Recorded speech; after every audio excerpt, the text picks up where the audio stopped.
جی السلام علیکم ورحمۃ اللہ وبرکاتہ، الحمدللہ رب العالمین والعاقبۃ للمتقین والصلاة والسلام علی اشرف الانبیاء والمرسلین نبینا محمد وعلی آلہ وصحبہ ومن تبعہم بإحسان الی یوم الدین، اما بعد، اللہم انفعنا بما علمتنا وعلمنا ما ينفعنا وزدنا علما۔ جی لگا دی ریکارڈنگ۔ وزدنا علما، سبحانک لا علم لنا الا ما علمتنا انک انت العلیم الحکیم۔ رب اشرح لی صدری ویسر لی امری واحلل عقدۃ من لسانی یفقهوا قولی۔ اللہم ربنا زدنا علما، اللہم ربنا زدنا علما، اللہم ربنا زدنا علما، آمین۔ اہلا و سہلا، مرحبا۔ لیول 1 ہمارا چل رہا ہے قرآن کو شروع سے لے کے آخر تک پڑھنے کے حوالے سے۔ آج ہمارا لیسن نمبر 4 ہے۔ آج پہلا پارہ ہمارا مکمل ہو جائے گا۔ صفحہ نمبر 16 سے لے کے انشاءاللہ صفحہ نمبر 20 تک آنے والی جو آیات ہیں سورۃ البقرہ کی، آج ہم ان کا اختصار کے ساتھ احاطہ کرنے کی کوشش کریں گے۔ کورس کا تعارف الحمدللہ آپ لوگوں کو آلریڈی ہے کہ کورس کس طرح سے لے کے چلیں گے، ہر لیول کے اندر کتنے کتنے ہمارے پاس پارے ہوں گے، روزانہ کی بنیاد پہ ہم کتنا سبق پڑھیں گے اور کون کون سی چیزیں اس کے اندر پائی جائیں گی انشاءاللہ باذن اللہ۔ اسی طرح مقاصد کے اندر کہ قرآن کو لفظی طور پہ سمجھنے کی کوشش کرنا، کچھ تفسیر کو دیکھنا، کچھ جو اس کے مسائل ہیں ان کو حل کرنا، اور اس طرح سے آیات اور صورتوں کے ربط کو جان کر قرآن مجید کے اعجاز کو سمجھنا وغیرہ وغیرہ، اور جدید جو ہمارے پاس وسائل موجود ہیں ان کو بروئے کار لاتے ہوئے قرآن کے ساتھ اپنا ایک تعلق پیدا کرنے کی کوشش، یہ سارے انشاءاللہ باذن اللہ اختصار کے ساتھ اس کورس کے مقاصد ہیں۔ تو ہم اپنے پہلے صفحے کی طرف یعنی صفحہ نمبر 16 کی طرف بڑھتے ہیں۔ سورۃ البقرہ کا ہمارے پاس 16واں پیج ہے، جس کے اندر اللہ سبحانہ و تعالیٰ نے نسخ و نسیان کی آیت کے بارے میں بات کی ہے۔ اس طرح سے کیا تم بھی سوال کرو گے، یعنی مومنوں کو مخاطب کیا گیا ہے۔ اہل کتاب کی خواہش اور جنت کیا صرف یہودیوں کے لیے یا عیسائیوں کے لیے ہے؟ ان ساری چیزوں کے حوالے سے انشاءاللہ باذن اللہ اختصار کے ساتھ ہم بات کریں گے۔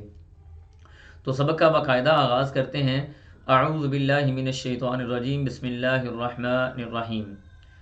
قال اللہ تبارک و تعالی، اللہ سبحانہ و تعالی ارشاد فرماتے ہیں کہ ما ننسخ من آیت او ننسیها نأت بخیر منها او مثلها الم تعلم ان اللہ علی کل شیء قدیر۔ ما ننسخ، اللہ کہتے ہیں ما ننسخ، جو بھی چیز ہم منسوخ کرتے ہیں، من آیت، کسی آیت سے، او ننسیها، یا ہم اس کو بھلا دیتے ہیں، نأتی، ہم لے آتے ہیں، بخیر، اس سے بہتر، او مثلها، یا اسی طرح کی۔ یہ کسی کا مائی کون ہے پلیز آپ وہ تو بند کر دیں، یہ کسی کا مائی کون ہے وہ بند کر دیں پلیز۔ چل آپ لوگوں کے لیے صحیح بھی ہے۔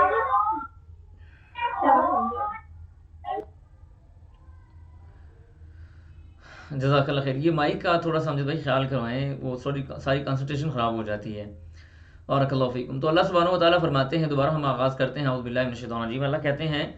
ما ننسخ، جو بھی ہم منسوخ کرتے ہیں، من آیت، کوئی آیت، او ننسیہا، یا ہم اس کو بھلا دیتے ہیں، نأتی بخیر منہا،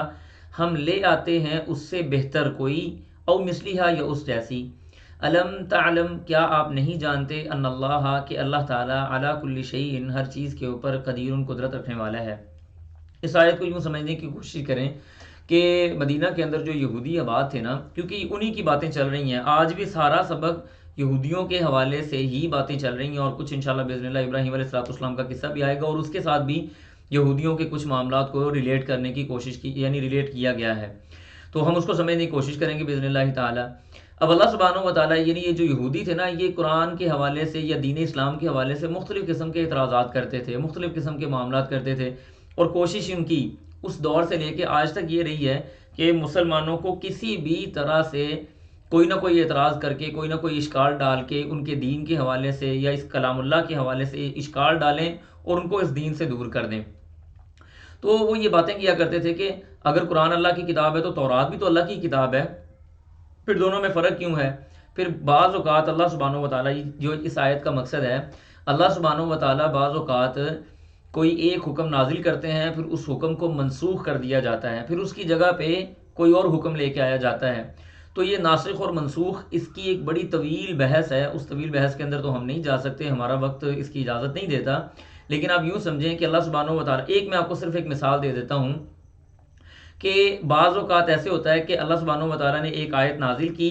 پھر اللہ نے اس آیت کو قرآن سے نکال دیا، یعنی قرآن کے حصہ اس کو نکال دیا، لیکن اس کا حکم باقی رکھا۔ جیسے اس کی مثال آتی ہے کہ ایک آیت تھی قرآن مجید میں الشیخ والشیخۃ اذا زانیا فرجموہما البتۃ، کہ جب بھی کوئی بوڑھا آدمی یا بوڑھی عورت زنا کریں گے تو ان دونوں کو رجم کر دیا جائے۔ اب یہ والی جو آیت ہے نا، یہ قرآن مجید میں کہیں پہ بھی نہیں ہے، لیکن اس کا حکم باقی ہے۔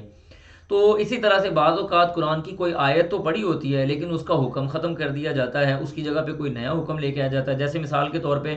سورۃ البقرہ کے اندر اللہ سبحانہ و تعالیٰ نے فرمایا کہ جب بھی جو بھی کوئی آدمی قریب المرگ ہو اس کو چاہیے کہ وہ وصیت لازمی کرے، تو یہاں پہ وصیت کرنا فرض تھا۔ پھر اس کے بعد سورۃ النساء کی وراثت کی آیتیں نازل ہوئیں، تو اس آیت کے حکم کو منسوخ کر دیا گیا اس وصیت کے احکامات نے۔ تو یہ اس طرح کی چیزیں اللہ سبحانہ و تعالیٰ وقتاً فوقتاً اس کے اندر اللہ سبحانہ و تعالیٰ نے تبدیلی فرما دی۔ تو یہودی نہ مسلمانوں کے سامنے یہ اعتراض پیش کرتے کہ جی دیکھیں یعنی نعوذ باللہ ثم نعوذ باللہ، اللہ سبحانہ و تعالیٰ کو پہلے نہیں پتہ تھا کہ اللہ نے ایک حکم نازل کیا کہ یہ اس معاشرے کے لیے صحیح نہیں ہے، پھر اللہ تعالیٰ نے اس کو منسوخ کر دیا، پھر دوبارہ ایک نیا حکم لے کے آ گئے۔ تو یہ ان کے اعتراضات تھے۔ اللہ سبحانہ و تعالیٰ فرماتے ہیں کہ ہم جب کوئی حکم منسوخ کرتے ہیں تو اس سے بہتر کوئی حکم لے کے آتے ہیں، اگر اس سے بہتر نہیں لے کے آتے تو اسی طرح کا اس سے ملتا جلتا کوئی نہ کوئی حکم لے کے آتے ہیں، لہذا تمہارا یہ اعتراض نہیں بنتا۔ مسئلہ تو تب ہو جب کوئی اس حکم منسوخ کر دیا جائے اور اس کی جگہ پہ کوئی نیا حکم نہ آئے۔ تو یہ آسانی اللہ تعالیٰ کرتے جا رہے تھے اس وجہ سے۔ تو اس وجہ سے یہ آیتیں نازل کی گئیں کہ ہم کسی آیت کو منسوخ نہیں کرتے الا کہ، یا ہم اس کو چھوڑ نہیں دیتے، اس کو ختم نہیں کر دیتے، یا تو ہم اس سے بہتر کوئی آیت لے آتے ہیں یا اسی طرح کی کوئی آیت لے آتے ہیں۔ الم تعلم ان اللہ علی کل شیء قدیر، کہ آپ نہیں جانتے کہ اللہ سبحانہ و تعالیٰ ہر چیز پہ قادر ہے، یعنی اللہ کے لیے یہ کام کرنا کون سا مشکل ہے۔ پھر اس کے بعد اللہ فرماتے ہیں الم تعلم، کیا آپ نہیں جانتے ان اللہ، کہ اللہ تعالیٰ لہو ملک السماوات، اسی کے لیے بادشاہت ہے، اسی کی ملکیت ہے، السماوات سارے کے سارے آسمان والارض اور زمینیں، وما لکم اور نہیں ہے لکم آپ کے لیے، من دون اللہ اللہ کے علاوہ، من ولی کوئی حامی، ولا نصیر اور کوئی مددگار۔ تو اللہ سبحانہ و تعالیٰ ہی یہ اللہ کی صفات ہیں کہ ساری کی ساری دنیا وہ اللہ سبحانہ و تعالیٰ کی ملکیت ہے، چاہے وہ آسمانوں میں کوئی مخلوق ہے، چاہے وہ زمینوں میں کوئی مخلوق ہے، جو بھی چیز ہے وہ اللہ کی ملکیت میں ہے۔ اور اللہ سبحانہ و تعالیٰ اگر کسی آدمی کا ہاتھ چھوڑ دیتا ہے تو اس کا کوئی حامی یا کوئی مددگار نہیں ہو سکتا۔ پھر اس کے بعد اللہ فرماتے ہیں مومنوں کے بارے میں، یہودی یہ بھی ایک سازش کیا کرتے تھے۔ وہ پتہ کیا کہتے تھے مسلمانوں کو، اچھا اپنے نبی سے یہ پوچھ کے بتاؤ، یہ پوچھ کے بتاؤ، کبھی ایسی بات کر دی، فرض کریں جی ایسے ہو جائے، فرض کریں جی ویسے ہو جائے، جیسے وہ خود اپنے انبیاء سے سوال کرتے تھے۔ جیسے آپ نے دیکھا کہ بنی اسرائیل نے موسیٰ علیہ السلام سے کتنے زیادہ سوالات کیے، تو وہ مسلمانوں کو بھی یہی حکم دیتے تھے۔ اللہ نے فرمایا ام تریدون، کیا تم یہ چاہتے ہو، ان تسألوا کہ تم سوال کرو رسولکم اپنے رسول سے، کما جیسے سئیلا سوال کیا گیا یا سوال کیے گئے موسیٰ علیہ السلام سے، من قبل اس سے پہلے۔ کیا تم بھی وہی چاہتے ہو کہ جیسے وہ لوگ سوال کرتے تم بھی سوال کرو؟ یاد رکھیں دین اسلام کے اندر کثرت سوال سے منع کیا گیا ہے۔ رسول اللہ صلی اللہ علیہ وسلم نے فرمایا قیل اور کال اور کثرت سوال سے منع فرما دیا، مفروضے قائم کر کے مسئلے نہ لے کے آئیں۔ آپ نے دیکھا ہوگا بعض لوگ علماء کے پاس جاتے ہیں، جی مولانا فرض کریں اگر ایسے ہو جائے، مولانا فرض کریں اگر ایسے ہو جائے۔ بھئی فرض کیوں کریں؟ کوئی ریئلٹی موجود ہے تو آپ وہ مسئلہ لے کے آئیں، آپ کو اس مسئلے کا حل دیا جائے گا۔ یہ کیا بات ہوئی جی فرض کریں ایسے ہو گیا، فرض کریں ایسے ہو گیا، فرض کریں ویسے ہو گیا، یہ باتیں درست نہیں ہے۔ اسلام ان چیزوں سے روکتا ہے، منع کرتا ہے۔ پہلی نبی صاحب نے فرمایا پہلی جو امتیں تھیں وہ اسی وجہ سے ہلاک ہو گئیں کہ وہ کثرت سے سوال کیا کرتے تھے اپنے انبیاء کرام سے۔ تو اللہ فرماتے ہیں وَمَن يَتَبَدَّلِ الْكُفْرَ، ومن اور جس نے یتبدل تبدیل کر دیا الکفر کفر کو بالایمانی ایمان کے مقابلے میں، فقد پس تحقیق ضل وہ گمراہ ہو گیا، سواء السبیل سیدھے راستے سے۔ جس بندے نے ایمان کا سودا کر دیا اور کفر کو اپنے لیے اختیار کر لیا، وہ بندہ سیدھے راستے سے بہت دور ہو گیا۔ پھر اس کے بعد اللہ فرماتے ہیں خواہش، اہل کتاب کی خواہش کے بارے میں تذکرہ ہوا ہے اور بڑی زبردست آیات ہیں۔ اللہ فرماتے ہیں ود کثیر، بہت زیادہ یعنی من اہل کتاب میں سے، ود کثیر من اہل الکتاب، اہل کتاب میں سے زیادہ تر جو لوگ ہیں نا وہ یہ چاہتے ہیں، ودا چاہتے ہیں، کثیر من اہل الکتاب اہل کتاب میں سے اکثر لوگ، لو کاش، یردونکم وہ تم کو لوٹا دیں، من بعد ایمانکم تمہارے ایمان کے بعد، کفارہ کفر کی طرف، وہ تمہیں کفر کی طرف لے آئیں۔ وجہ کیا ہے، سبب کیا ہے، وہ بھی اللہ نے بیان کیا، فرمایا حسدن، حسد کی وجہ سے، من عندی انفسہم جو ان کے نفسوں میں پایا جا رہا تھا، من بعد اس چیز کے بعد، ما تبینہ جو بیان کیا، جو واضح ہو گئی، لہم ان کے لیے، جو چیز ان کے لیے واضح ہو گئی، الحق و حق، جب ان کے سامنے حق واضح ہو گیا تو انہوں نے حسد کرتے ہوئے، اس کے اوپر بہت زیادہ بات نہیں کرتے، جیسے کہ پہلے بھی بات کی کہ ابراہیم علیہ السلام کی جو 2 بیٹے تھے اور ان میں سے جو زیادہ انبیاء آئے، بلکہ سارے انبیاء کرام وہ اسحاق اور یعقوب علیہ السلام کی لڑی سے آئے تھے، تو ان کا یہ خیال تھا کہ یہ نبی بھی اسی میں سے آئے گا، لیکن اللہ کے رسول صلی اللہ علیہ وسلم اسماعیل علیہ السلام کی لڑی سے آئے، تو ان کے دلوں کے اندر وہ حسد آ گیا۔ وہ کوشش ان کی یہ تھی کہ یہ دین اسلام چھوڑ دینے کے بعد یہودی یا عیسائی ہو جائیں یا اس طرف لوٹ آئیں، تو اللہ سبحانہ و تعالیٰ نے اس کی طرف اشارہ فرمایا ہے۔ پھر آگے اللہ پتہ کیا کہتے ہیں، فرمایا فاعفو، ان کو معاف کر دیں، وصفحوا، اور درگزر کریں، حتیٰ، یہاں تک کہ یأتی اللہ بامرہ، اللہ تعالیٰ کوئی حکم لے آئے، کوئی امر لے آئے۔ یہاں پہ امر سے مراد اللہ کا عذاب ہے، اور تاریخ اس بات کی شاہد ہے کہ واقعتاً اللہ کا عذاب ان پہ آیا۔ یعنی مدینے کے اندر 3 یہودیوں کے قبائل آباد تھے نا، آپ کو پتہ ہے ماشاءاللہ، بنو قینقاع، بنو نذیر اور بنو قریظہ۔ بنو قینقاع کو مدینہ سے بدر کیا گیا، پھر بنو نذیر کا محاصرہ کیا گیا اور ان کو ذلیل و رسوا کر کے مدینہ سے نکالا گیا، یہاں تک کہ وہ جزیہ دینے پہ مجبور ہوئے۔ پھر بنو قریظہ کا حال سب سے زیادہ خراب ہوا۔ غزوہ خندق کے بعد اللہ سبحانہ و تعالیٰ نے حکم دیا اور رسول اللہ صلی اللہ علیہ وسلم نے جا کے بنو قریظہ کا محاصرہ کیا۔ ان کے جتنے بھی نوجوان مرد تھے ان کو خندقیں کھود کے قتل کر دیا گیا، ان کی گردنیں مار دی گئیں، ان کو قتل کیا گیا، ان کی جو خواتین تھی، بچے تھے، ان کو غلام بنایا گیا، ان کے مال پہ قبضہ کیا گیا۔ یعنی ان کے اوپر یہ اللہ کا عذاب تھا کہ تم یہ چاہتے ہو کہ تم مسلمانوں کو کافر بنا لو، ہاں ٹھیک ہے، ان کو معاف کر دو، چھوڑ دو، ان کو کوئی مسئلہ نہیں ہے، اللہ ان کے اوپر کوئی نہ کوئی چیز لے کے آئے گا۔ اور واقعی اللہ سبحانہ و تعالیٰ اپنا عذاب ان کے اوپر اللہ تعالیٰ نے وہ مسلط فرمایا۔ ان اللہ، بے شک اللہ تعالیٰ، علی کل شیء، ہر چیز پر، قدیر، قدرت رکھنے والا ہے۔ اور پھر آگے اللہ نے مومنوں کو کیا مخاطب کیا، یہ فاعفو سے ریلیٹڈ ہو رہی ہے بات کہ تم ان کو معاف کر دو، ان کو درگزر کر دو۔ اس کے بعد تم نے کرنا کیا ہے اے مومنین کی جماعت، اقیم الصلاۃ، اور تم نماز قائم کرو، وآتوا الزکاۃ، اور زکوٰۃ ادا کرو، وما تقدموا، اور جو تم بھیجو گے آگے، لانفسکم، اپنے آپ کے لیے، من خیرن، کسی بھی نیکی کے ساتھ، یعنی کوئی بھی اچھا کام، کوئی بھی نیکی جو تم آگے بھیجو گے اپنے آپ کے لیے، تجدوہ، تم اس کو پاؤ گے، عند اللہ، اللہ کے ہاں۔ جو بھی نیکی، رسول اللہ صلی اللہ علیہ وسلم کی حدیث ہے، یہ بڑی عظیم حدیث ہے، اس کو ہمیں ذہن میں رکھنا چاہیے کہ ہمارے عمل ضائع نہیں ہوتے اللہ کے ہاں۔ اگر اخلاص کے ساتھ عمل کیا ہے تو وہ عمل اللہ تعالیٰ کبھی ضائع نہیں کرتا۔ رسول اللہ صلی اللہ علیہ وسلم فرماتے ہیں، اللہ سبحانہ و تعالیٰ نے میری امت کے اعمال میرے اوپر ظاہر کیے، مجھے دکھائے میری امت کے اعمال، ان میں سے ایک آدمی وہ بھی تھا، ایک آدمی کا وہ عمل بھی تھا کہ وہ مسجد میں آیا اور مسجد میں کوئی تنکا پڑا ہوا تھا، اس نے وہ تنکا اٹھایا اور اللہ کی رضا اور اس کی خوشنودی کے لیے وہ تنکا جا کے اس نے باہر پھینک دیا۔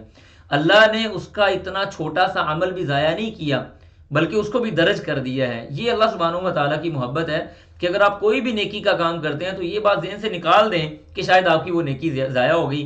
شرط کیا ہے کہ وہ نیکی خالصتاً اللہ کے لیے ہونی چاہیے۔ تو اللہ کہتے ہیں تجدوہ عند اللہ، جو بھی نیکی کا کام تم کرو گے، جو بھی تم آگے بھیجو گے، وہ تم اللہ کے ہاں پاؤ گے۔ ان اللہ، بے شک اللہ تعالیٰ، بما تعملون، جو تم بھی عمل کرتے ہو، بصیر، ان کو دیکھنے والا ہے۔ ما یلفظ من قول الا لدیہ رقیب عتید۔ اس کے بعد آگے یہودیوں کا ایک دعویٰ ہے اور اس کا رد بھی اللہ سبحانہ و تعالیٰ نے فرمایا۔ یہودی کہتے تھے، قالوا، انہوں نے کہا، لن يدخل الجنہ، جنت میں کوئی بھی داخل نہیں ہوگا،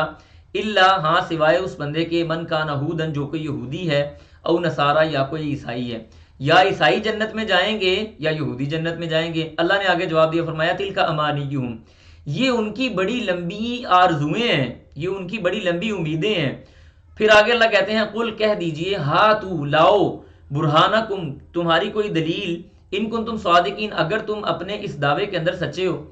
اگر تم اپنے اس دعوے کو صحیح ثابت کرنا چاہ رہے ہو تو کوئی دلیل لے کے آؤ نا کہ جنت میں تم ہی جاؤ گے۔ ٹھیک ہے جی، جیسے میں نے آپ کو پہلے بھی بتایا کل بھی کہ یہودی یہ بات کہا کرتے تھے کہ نحن ابناء اللہ و احباؤہ، ہم اللہ کے بیٹے ہیں، ہم اللہ کی محبوب ترین مخلوق ہیں، جنت ہمارے لیے بنی ہوئی ہے، باقی لوگوں نے تو جنت میں جانا ہی نہیں، نعوذ باللہ ثم نعوذ باللہ، باقی لوگوں کو تو وہ انسان بھی نہیں سمجھتے۔ آگے بھی اللہ نے جواب دیا، فرمایا بلا، کیوں نہیں، من اسلم، جس نے جھکا لیا اپنے چہرے کو، وجہ ہو، اپنے چہرے کو، للہ، اللہ کے لیے، جس آدمی نے، اسلمہ کا مطلب، اسلم یسلم کا مطلب ہوتا ہے سر تسلیم خم کرنا، کہ جیسے ہم اردو میں یہ لفظ استعمال کرتے ہیں نا، سر تسلیم خم کرنا، کہ کوئی حکم آ گیا ہم اسی وقت آنکھیں بند کر کے آمنا وصدقنا، ہم ایمان لائے، ہم نے تصدیق کی، سر تسلیم خم کر دینا۔ اللہ فرماتے ہیں بلا، کیوں نہیں، من اسلم وجہہ، جس بندے نے اپنا سر تسلیم خم کر لیا، جس نے اپنے سر کو جھکا لیا، للہ اللہ کے لیے، یعنی اللہ کے حکم پر، وہو محسن اور وہ احسان کرنے والا ہے، اللہ فرماتے ہیں فلہ اجرہ عند ربہ، فلہ اس کے لیے اجرہ اس کا اجر ہے، عند ربہ اس کے رب کے پاس، ولا خوف علیہم اس کے اوپر کوئی خوف نہیں ہوگا، ولا هم یحزنون اور نہ ہی وہ غمگین ہوں گے، کوئی ان کو غم یا کوئی پریشانی نہیں ہوگی۔ تو یہاں پہ ہمیں جو بات سمجھ آئی وہ یہ ہے کہ جنت میں جانے کا قاعدہ ایک ہی ہے کہ انسان اللہ کے حکم کی بجاوری کر لے، خالصتاً اپنے معاملات اللہ سبحانہ و تعالیٰ کی رضا اور خوشنودی کے لیے کر لے، رسول اللہ صلی اللہ علیہ وسلم کی پیروی کر لے، تب یہ انسان جنت میں جا سکتا ہے، تبھی وہ ان لوگوں میں شمار ہو سکتا ہے جن کے بارے میں اللہ نے فرمایا ولا خوف علیہم ولا هم یحزنون۔ اس کے علاوہ کوئی دوسرا راستہ نہیں ہے، چاہے کوئی بندہ یہودی ہے، چاہے کوئی عیسائی ہے، رسول اللہ صلی اللہ علیہ وسلم کے آ جانے کے بعد کوئی چارہ نہیں ہے سوائے اس کے کہ بندہ مسلمان اور وہ جنت میں جائے۔ ٹھیک ہے جی، انشاءاللہ تو امید ہے کہ یہاں تک بات سمجھ آ گئی ہوگی۔ صفحہ نمبر 17 کو ہم شروع کرتے ہیں۔ یہود و نصارہ کی آپس میں بحثیں وغیرہ، ظالم مسجدوں سے روکتے ہیں، عیسائی بناتے ہیں بیٹا اللہ تعالیٰ کو، بے علم کہیں کی بات وغیرہ، ان ساری چیزوں کے حوالے سے انشاءاللہ ہم بات کرتے ہیں۔ یہود و نصارہ کی یہ بحث کیسی بحث ہے، چیک کریں ذرا، سبحان اللہ، ان کے کام چیک کریں ذرا آپ۔ اللہ فرماتے ہیں وقالت الیہود، وقالت اور کہا، الیہود یہودیوں نے، لیست النصارى عیسائی کسی چیز پہ نہیں ہے، علی شیء کسی بھی چیز پر، عیسائی کسی چیز پر نہیں ہے، وقالت النصارى اور عیسائیوں نے کہا لیست الیہود علی شیء یہودی کسی چیز پر نہیں ہے۔ ٹھیک ہے جی، وقالت النصارى اور عیسائیوں نے کہا لیست الیہود یہودی نہیں ہے علی شیء کسی بھی چیز پر، یعنی ان کا کوئی معاملہ نہیں ہے۔ وہم یتلون الکتاب، اب آگے اللہ کہتے ہیں وہم یتلون الکتاب، یہ سارے کے سارے کتاب کی تلاوت کرنے والے ہیں۔ کذالک، اب دیکھیں بات یاد رکھیں کہ جو یہودی تھے نا وہ بھی تورات اور انجیل دونوں کو پڑھتے تھے، اور عیسائی بھی تورات اور انجیل دونوں کو پڑھتے تھے، آج تک ان کا یہ کام جاری ہے۔ یہاں تک کہ اگر آپ دیکھیں کتاب مقدس ابھی جو عیسائیوں کے پاس موجود ہے، میرے پاس پڑھی بھی ہوئی ہے، کتاب مقدس کے اندر اولڈ ٹیسٹیمنٹ اور نیو ٹیسٹیمنٹ دونوں موجود ہیں، عہد نامہ قدیم تورات اور عہد نامہ جدید انجیل۔ اس دور کے اندر بھی جو یہودی تھے وہ دونوں کو پڑھتے تھے، تورات کو بھی پڑھتے تھے اور انجیل کو بھی پڑھتے تھے۔ ٹھیک ہے جی، تورات اور انجیل دونوں کو پڑھتے تھے، لیکن اللہ لیکن یہودیوں نے عیسائیوں کو کافر کہہ دیا۔ کس لیے کافر کہا؟ انہوں نے کہا کہ انہوں نے اللہ تعالیٰ، ایک اللہ تعالیٰ کو چھوڑ کے تین اللہ بنا لیے، ان اللہ ثالث ثلاثہ۔ انشاءاللہ سورۃ مائدہ میں جا کے ہم اس کی تفسیر پڑھیں گے۔ عیسائیوں کا جو عقیدہ تثلیث ہے، اس وجہ سے یہودیوں نے کہا یہ تو کافر ہیں، یہ تو صحیح بندے ہیں ہی نہیں، انہوں نے ان کا انکار کر دیا۔ ٹھیک ہے جی، عیسائیوں نے یہودیوں کو کافر کر دیا، انہوں نے کہا کہ یہ جو یہودی ہیں نا، ان یہودیوں نے عیسیٰ علیہ الصلوۃ والسلام پہ ایمان نہیں لائے، لہٰذا یہ بھی اپنے دین سے فارغ ہیں، یہ بھی کافر ہیں۔ پھر اس کے بعد اللہ فرماتے ہیں دونوں کتاب پڑھتے تھے، یہ سب لوگ کتاب پڑھنے والے تھے۔ کذالک، اسی طرح، یعنی اسی طرح کی باتیں، قال کہیں الذین، ان لوگوں نے، لا یعلمون جو نہیں جانتے۔ یہاں پہ لا یعلمون سے مراد مشرکین مکہ ہے۔ مشرکین مکہ مثل قولہم، اسی طرح کی باتیں کرتے تھے، انہوں نے بھی اسی طرح کی باتیں کی۔ یہ مشرکین جو مکہ تھے نا، یہ اپنے آپ کو دین حنیف پہ کہتے تھے ہم ابراہیم علیہ الصلوۃ والسلام کے دین پہ ہیں، تو نماز بھی پڑھتے تھے اور اسی طرح سے صدقہ و خیرات بھی کرتے تھے، بیت اللہ کا حج بھی کرتے تھے، یہاں تک کہ بیت اللہ میں آنے والے حاجیوں کی خدمت بھی کرتے تھے، لیکن ان ساری چیزوں کے باوجود وہ کہتے تھے کہ ہمارے علاوہ سارے کے سارے کافر ہیں، کوئی بھی جنت میں نہیں جائے گا۔ تو اللہ فرما رہے ہیں لا یعلمون، جو لوگ نہیں جانتے، یعنی مشرکین مکہ، مثل قولہم، انہوں نے بھی ایسی باتیں کی ہیں۔ فاللہ، اللہ تعالیٰ، یحکم، وہ فیصلہ کر دے گا، بینہم، ان کے درمیان، یوم القیامتی، قیامت کے دن، فیما، اس چیز کے بارے میں، کانو، تھے، فیہ، جس میں، یختلفون، وہ اختلاف کرتے ہیں، جس چیز کے بارے میں وہ اختلاف کرتے ہیں نا، قیامت کے دن اللہ سبحانہ و تعالیٰ ان کے سامنے فیصلہ کر دے گا کہ جن چیزوں میں تم لڑائی جھگڑے کر رہے تھے، یہ جھگڑنے والی چیزیں تھیں نہیں، بلکہ اصل میں جو حقیقی کامیابی کا راستہ تھا وہ محمد الرسول اللہ صلی اللہ علیہ وآلہ وسلم کی اتباع، ان کی فرما برداری اور ان کے اوپر ایمان لانا تھا، اللہ کے قرآن کو مان لینا تھا، جس کو تم نے چھوڑ دیا، وگرنہ حقیقت میں تم لوگ آپس میں جتنا مرضی اختلاف کرو، جتنی مرضی باتیں کرو، تمہارا اس میں کوئی حصہ نہیں۔ اس کے بعد ظالم لوگ یعنی مسجدوں سے روکنے والے ہیں، ہوا کچھ اس طرح سے، میں آپ کو اس کا تھوڑا جنرل اوور ویو دے دیتا ہوں تاکہ آیت کو سمجھنا آپ کے لیے آسان ہو، کہ جب موجودہ ابھی جو فلسطین ہے، جس کو اسرائیل یعنی جس کے اوپر یہودیوں نے قبضہ کیا ہوا ہے، مقبوضہ فلسطین، اس کے اوپر جب عیسائیوں نے قبضہ کیا نا، تو انہوں نے یہودیوں کو بیت المقدس میں داخل ہونے سے منع کر دیا، اب سیم ٹو سیم یہ کنڈیشن مسلمانوں کے ساتھ بنی، کیسے کہ جب اللہ سبحانہ و تعالیٰ نے رسول اللہ صلی اللہ علیہ وسلم کو مبعوث فرمایا تو مشرکین مکہ نے مسلمانوں کو بیت اللہ سے روک دیا. یعنی آپ کو یاد ہے وہ صلح حدیبیہ ہوئی، اللہ کے رسول صلی اللہ علیہ وسلم عمرہ کرنے کے لیے آئے تھے، تو مشرکین مکہ نے اللہ کے گھر سے ان کو منع کر دیا. تو اس ضمن میں یہ آیات اگر سمجھیں گے تو آپ کو بڑی آسانی کے ساتھ سمجھ آ جائیں گی. بعد میں حضرت عمر رضی اللہ تعالیٰ عنہ کے دور کے اندر بیت المقدس کو فتح کیا گیا اور عیسائیوں سے اس کو لے لیا گیا اور اس کو سب کے لیے کھول دیا گیا، اور اللہ سبحانہ و تعالیٰ نے رسول اللہ صلی اللہ علیہ وسلم کی موجودگی میں ہی بیت اللہ کو فتح کروایا اور مسلمان وہاں پہ داخل ہو گئے اور مشرکین مکہ کا تسلط ختم ہوا. تو اس ضمن میں آپ اس آیت کو سمجھیں گے تو آپ کو آسانی سے سمجھ آ جائے گی. اللہ فرماتے ہیں ومن اظلم، کون سب سے زیادہ ظالم ہے، ممن اس سے، منع جو روکے یا منع کرے، مساجد اللہ اللہ کی مسجدوں سے، ان یذکر کہ ذکر کیا جائے، فیہا ان میں، ان مسجدوں میں، اسمہ اس کا نام، وسعى اور اس نے کوشش کی، فی خرابیہا اس کو ویران کرنے کی، یعنی ان مسجدوں کو خراب کرنے کی. خراب یہاں پہ خرابیہا کا مطلب خراب بھی ہے اور ویران کرنا بھی ہے. ان کو خراب کرنے کی یا ویران کرنے کی، یعنی اگر مسجدوں کے اندر لڑائی جھگڑا ہوگا، لوگوں کو منع کر دیا جائے گا تو مسجدیں آٹومیٹکلی ویران ہو جائیں گی نا. یہ ایک لاجک، یہ بالکل سادہ سی بات ہے. اللہ فرماتے ہیں اولئک، یہی ہیں، ما کان لہم، جو ما کان لہم ان یدخلوها الا خائفین، ما کانا نہیں وہ، کانا ہے، لہم ان کے لیے، ان یدخلوها کہ اس میں داخل ہوں، الا خائفین مگر خوف کرتے ہوئے.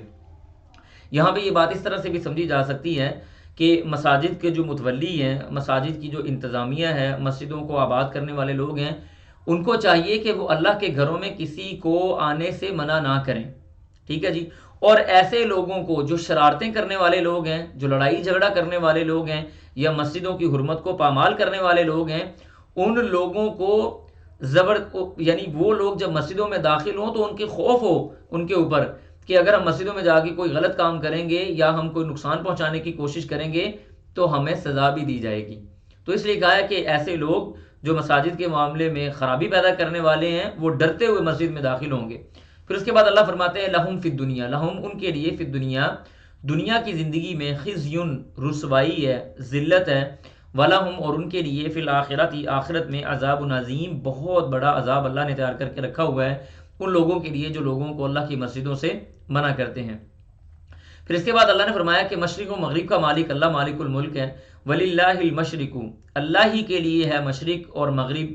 فَأَيْنَمَا تُوَلُّوا جہاں بھی تم پھر جاؤ، فَثَمَّ وَجْهُ اللہ اللہ کے چہرے کو سامنے پاؤ گے، ان اللہ بے شک اللہ تعالیٰ واسع وسیع ہے، علیم علم والا ہے. جامع ترمذی کے اندر ایک روایت آتی ہے کہ صحابی بیان کرتے ہیں کہ ایک مرتبہ یوں ہوا کہ صحابہ کا کوئی قافلہ جنگل سے گزر رہا تھا یا صحرا سے گزر رہا تھا، تو بڑی اندھیری رات تھی، ان کو سمجھ نہیں آئی کہ قبلہ کس طرف ہے. تو جس نے جس طرف منہ کیا، جس کو جس طرف مناسب ہوا، اس نے اسی طرف منہ کر کے نماز ادا کر لی. صبح کا جب سویرا ہوا تو انہیں پتہ چلا کہ بعض ایسے صحابہ تھے جنہوں نے بیت اللہ کی بجائے کسی اور طرف منہ کر کے نماز پڑھ لی تھی.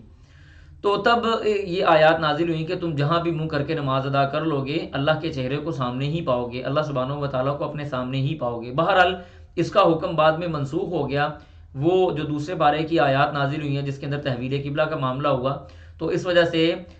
یعنی اب ایسے نہیں ہے کہ کوئی بندہ کسی بھی طرف منہ کر کے نماز ادا کر لے تو ہم کہیں گے جی اس کی نماز ہوگی، نہیں، بلکہ جو قبلے کی طرف رخ کرنا ہے وہ نماز کی شرائط میں سے ایک شرط ہے. ٹھیک ہے جی. انشاءاللہ یہ بس آپ کو ضمناً بات بتائی ہے. اس کے بعد اللہ فرماتے ہیں وقالوا اتخذ اللہ، وقالوا انہوں نے کہا، اتخذ اللہ اللہ نے بنا لیا ہے، والدن اولاد، اللہ نے بیٹا بنایا، اللہ نے اولاد بنائی ہے اپنے لیے. تو اللہ فرماتے ہیں سبحانہ وہ تو پاک ہے، بل لہ بلکہ اسی کے لیے ہے، ما فی السماوات جو کچھ آسمانوں میں ہے، والارض اور جو زمینوں میں ہے، کل لہ ہر چیز اس کے لیے، قانتون اس کی فرما بردار ہے. دیکھیں سورۃ توبہ کے اندر اللہ سبحانہ وتعالیٰ فرماتے ہیں وقالت الیہود عزیر ابن اللہ وقالت النصارى المسیح ابن اللہ ذالک قولہم بافواہہم. یہودی جو ہے نا انہوں نے کہا کہ عزیر اللہ کے بیٹے ہیں، عیسائیوں نے کہا عیسیٰ علیہ الصلوۃ والسلام اللہ کے بیٹے ہیں، اور آگے اللہ نے جواب دیا ذالک قولہم بافواہہم، یہ ان کے منہوں کی باتیں ہیں. اور مشرکین مکہ کہتے تھے کہ یہ جو ملائکہ، یہ جو فرشتے ہیں، یہ اللہ کی بیٹیاں ہیں، اپنے لیے بیٹے بناتے تھے اور اللہ کے لیے بیٹیاں بناتے. اللہ فرماتے ہیں بل عباد مکرمون، وہ تو اللہ کے مقرب بندے ہیں، بل عباد مکرمون. اور اسی طرح اللہ فرماتے ہیں بل عباد مکرمون لا يسبقونه بالقول وهم بأمره يعملون يعلم ما بين أيديهم وما خلفهم ولا يشفعون إلا لمن ارتضى وهم من خشيته مشفقون. یہ اللہ نے اوصاف بیان کر دیے فرشتوں کے کہ وہ تو اللہ کی بات کو مانتے ہیں، اللہ کے مقرب بندے ہیں. لا يعصون اللہ ما امرهم ويفعلون ما يؤمرون، وہ اللہ کے کسی بھی حکم کی خلاف ورزی نہیں کرتے، جو ان کو اللہ حکم دیتا ہے وہ اس کی بجاوری لاتے ہیں. تو یہودیوں نے اللہ کے لیے عزیر علیہ السلام کو بیٹا بنا لیا، عیسائیوں نے اللہ کے لیے عیسیٰ علیہ السلام کو بیٹا بنا لیا، مشرکین مکہ نے فرشتوں کو اللہ کی بیٹیاں بنا دیا. اللہ نے ان ساری باتوں کی نفی فرمائی، فرمایا لہو ما فی السماوات والارض، جو کچھ بھی آسمان اور زمین میں ہے یہ اللہ کی بادشاہت میں ہے. یاد رکھیں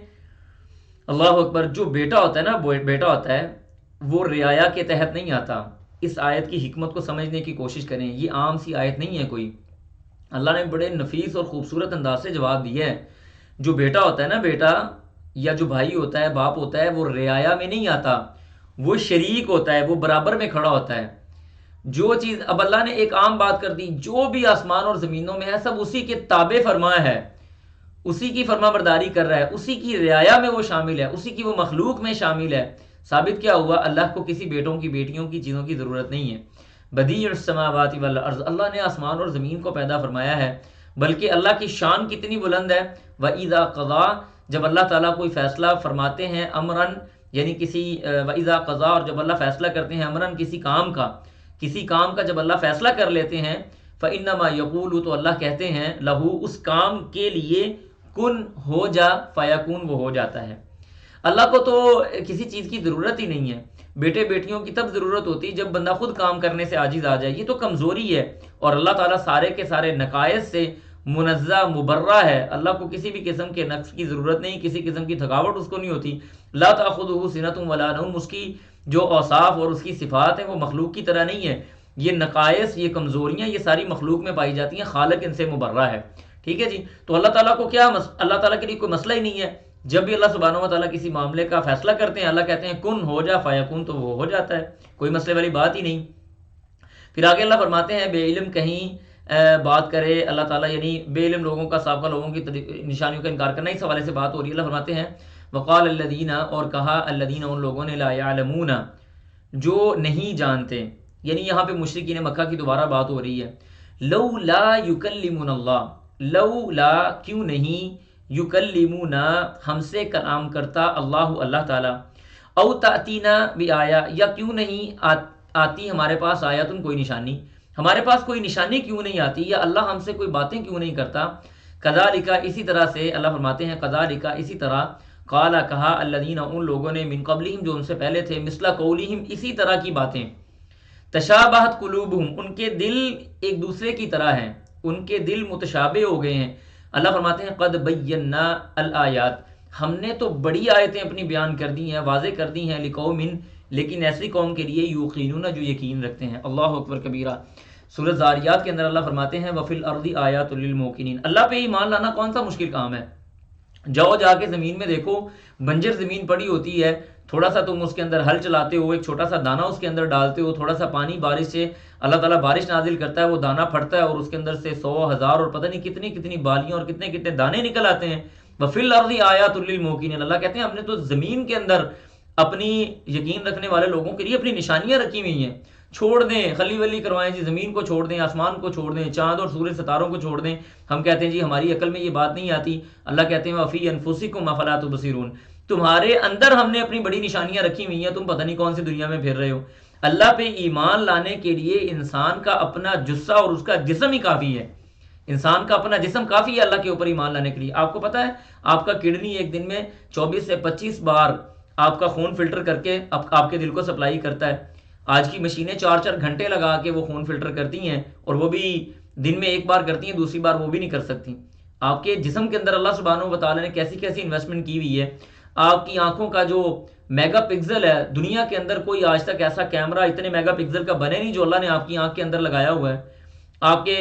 جسم کے اندر اللہ نے کیسی خوبصورت انویسٹمنٹ کی ہے. وفی الارض آیات وفی انفسکم افلا تبصرون. اللہ پہ ایمان لانے کے لیے اللہ کا بولنا یا اللہ کا آنا یا اس کے فرشتوں کا نازل ہونا ضروری نہیں ہے. تمہارے جسم کے اندر اللہ نے اپنے وجود کو رکھا ہوا ہے. ایک طرح سے اپنے وجود کو رکھنے سے مراد یہ ہے کہ اپنی پہچان کا اللہ نے نقطہ نظر رکھا ہے، یعنی اللہ تعالیٰ کا وجود تو آسمانوں پہ موجود ہے، ایسی کوئی بات نہیں ہے، یہ وحدت الوجود والی بات نہیں ہے۔ اللہ سبحانہ و تعالیٰ نے اپنے آپ کو پہچاننے کے لیے تمہارا جسم رکھا ہوا ہے، وفی الارض آیات وفی انفسکم افلا تبصرون۔ پھر اس کے بعد اللہ فرماتے ہیں انا ارسلناک بالحق،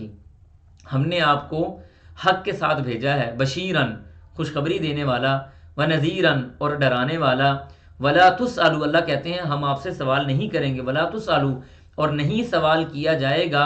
عن اصحاب الجحیم جہنمیوں کے بارے میں، آپ سے جہنمیوں کے بارے میں سوال نہیں کیا جائے گا۔ انما علیک البلاغ وعلینا الحساب، محمد الرسول اللہ صلی اللہ علیہ وسلم آپ پر پہنچانا ہے اور ہم پہ حساب لینا ہے، ہم خود حساب لے لیں گے، آپ بس پہنچا دیں،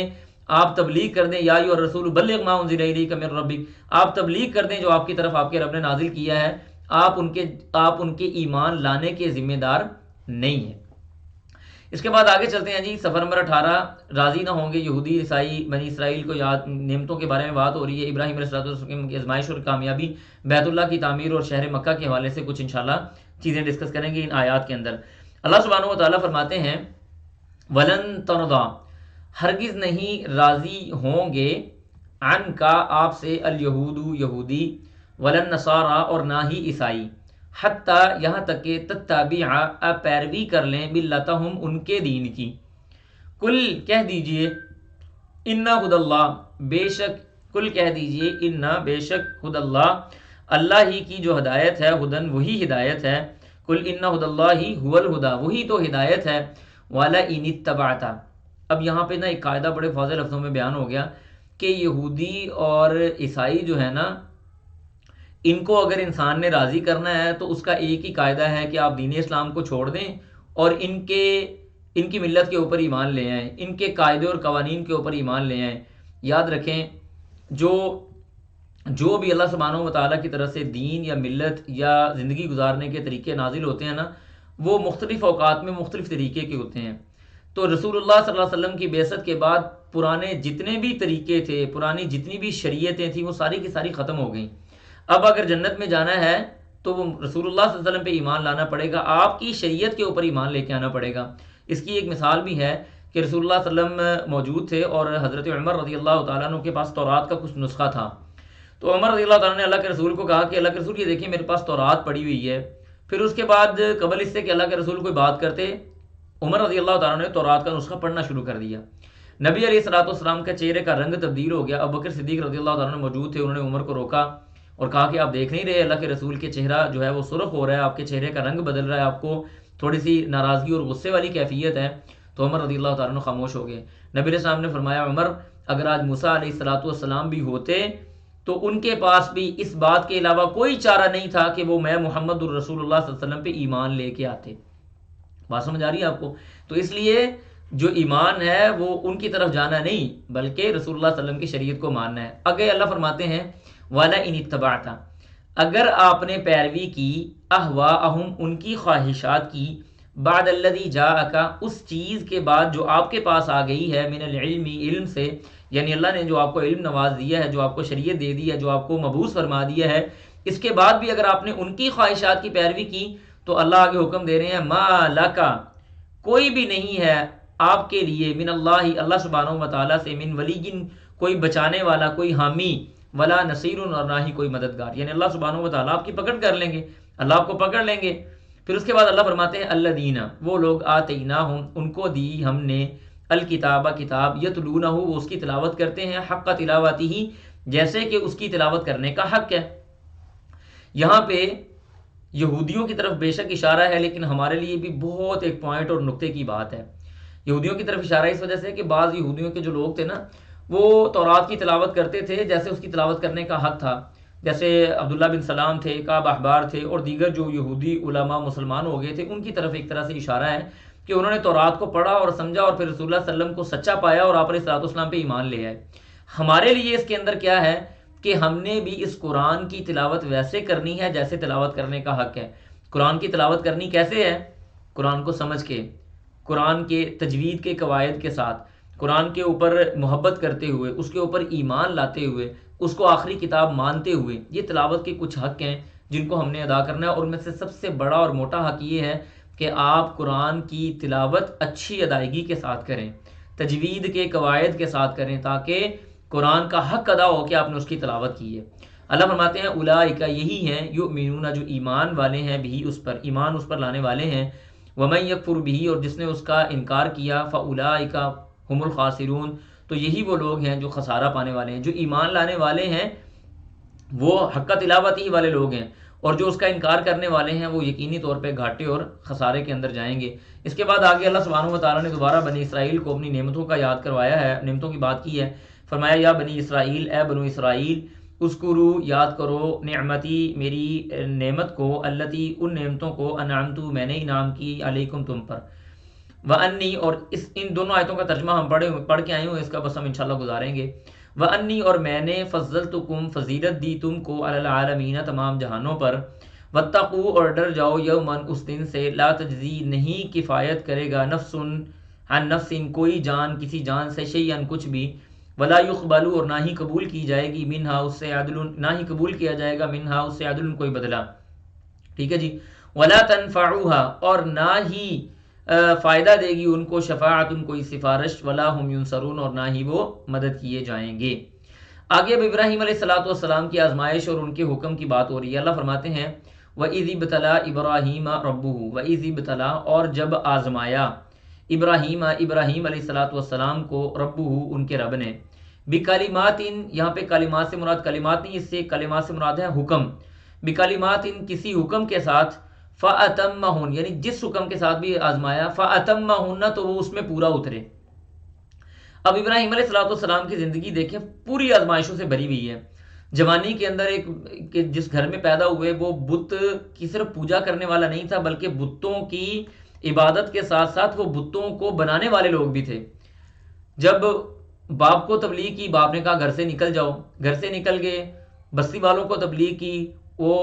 بتوں کو توڑا تو نمرود نے آگ جلائی اور آگ کے اندر پھینک دیا گیا۔ پھر اللہ سبحانہ و تعالیٰ نے وہاں سے نکالا، چلتے چلتے چلتے دوسری سلطنت میں چلے گئے، دوسری جگہ پہ چلے گئے، شادی ہو گئی، پھر بچے پیدا نہیں ہوئے، بڑی عمر میں جا کے بیٹا پیدا ہوا تو اللہ نے کہا کہ جاؤ ان کو وادی میں چھوڑ آؤ، یعنی مکہ مکرمہ کے اندر چھوڑ آؤ، مکہ مکرمہ کے اندر چھوڑ کے آ گئے۔ پھر جب تھوڑا سا بیٹا بڑا ہو گیا، تھوڑا سا چلنے پھرنے والا ہو گیا، فلما بلغ معه السعي قال يا بني اني ارى في المنام اني اذبحك فانظر ماذا ترى، جب وہ بیٹا چلنے پھرنے کے قابل ہو گیا، ساتھ کھیلنے کودنے لگ گیا، اللہ نے پھر آزمائش نازل کر دی، کہا جاؤ اس کے گلے پہ چھری چلا دو، گلے پہ چھری چلانے کے لیے چلے گئے۔ کوئی ایسی آزمائش یا کوئی ایسا حکم نہیں ہے کہ جو ابراہیم علیہ السلام کو دیا گیا اور انہوں نے اس کو قبول نہ کیا اور اس کو پورا نہ کیا ہو۔ اس وجہ سے اللہ نے ان کو ایک انعام دیا، وہ انعام کیا ہے اس کا تذکرہ ہو رہا ہے۔ اللہ فرماتے ہیں قال، اللہ فرماتے ہیں انی بے شک میں، جاعلوکا تجھے بنانے والا ہوں، للناسی لوگوں کے لیے، اماماً امام۔ تو ابراہیم علیہ السلام نے فٹافٹ اللہ سے دعا کی، فرمایا قال ابراہیم کہنے لگے ومن ذریتی اللہ میری اولاد سے، ومن ذریتی اور میری اولاد سے۔ اللہ نے بھی آگے سے جواب دیا لا ینال عہد الظالمین، لا ینال نہیں پہنچتا عہدی میرا عہد، یعنی میرا جو حکم ہے، یہ جو میری نعمت ہے، الظالمین ظالموں کو، ظالموں کو میری نعمت نہیں پہنچے گی۔ تو ثابت کیا ہوا کہ اگر انسان نے اللہ سبحانہ و تعالیٰ سے وہ نعمتیں لینی ہیں تو اس کے لیے دین اسلام کے اوپر، یہ دین کے اوپر چلنا بڑا ضروری ہے۔ اللہ سبحانہ و تعالیٰ کو پتہ تھا کہ ان کی آگے امت سے یا ان کی اولادوں سے ایسے لوگ آئیں گے جو اچھے بھی ہوں گے اور برے بھی ہوں گے، تو برے لوگوں کو امامت کیسے دے دی جائے، ٹھیک ہے جی۔ تو اللہ سبحانہ و تعالیٰ نے امام منتخب کیا ابراہیم علیہ السلام کو۔ ثابت کیا ہوا کہ اللہ کے ہاں جو کوئی رتبہ یا کوئی منصب ہے وہ امامت ہے۔ دنیا کا کوئی بندہ کسی بھی منصب پہ اگر وہ موجود ہے تو اللہ کے ہاں شاید اس کی کوئی اہمیت نہیں، لیکن امامت ایک ایسا منصب ہے، لوگوں کی رہنمائی کرنا، لوگوں کی قیادت کرنا ایک ایسا منصب ہے جس کو اللہ نے ابراہیم علیہ السلام کے لیے پسند فرمایا۔ پھر اس کے بعد اللہ فرماتے ہیں وَإِذْ جَعَلْنَا اور جب ہم نے بنایا البیت بیت اللہ کو، مثابتاً کے دو تین معنی آتے ہیں۔ ایک معنی یہ ہے ثواب کی جگہ، ایک معنی یہ ہے لوگوں کے اجتماع کی جگہ، اور ایک معنی یہ ہے لوگوں کے بار بار آنے کی جگہ، ٹھیک ہے جی، مثابتاً للناس، لوگوں کے بار بار آنے کی جگہ۔ دیکھیں ہم حج کرنے کے لیے جاتے ہیں، ہم عمرہ کرنے کے لیے جاتے ہیں، ہم طواف کرنے کے لیے جاتے ہیں، اللہ مجھے بھی اور آپ کو بھی بار بار اس گھر میں لے کے جائے۔ جتنی بار اس گھر میں جاتے ہیں اتنی ہی بار دل میں اس کا شوق اور محبت زیادہ ہو جاتی ہے۔ اس شوق اور محبت کے حوالے سے بھی انشاءاللہ سورۃ ابراہیم میں جا کے میں آپ کو ایک نقطہ سمجھاؤں گا باذن اللہ تعالی. تو اللہ فرماتے ہیں، اور اسی طرح سے یاد رکھیں بیت اللہ کی تعمیر کے حوالے سے مختلف قسم کے اقوال ہیں. بعض علماء کہتے ہیں کہ بیت اللہ کی تعمیر 10 بار ہوئی ہے، بعض علماء کہتے ہیں کہ بیت اللہ کی تعمیر 3 بار ہوئی ہے، بعض علماء کہتے ہیں کہ بیت اللہ کی تعمیر 5 بار ہوئی ہے. تو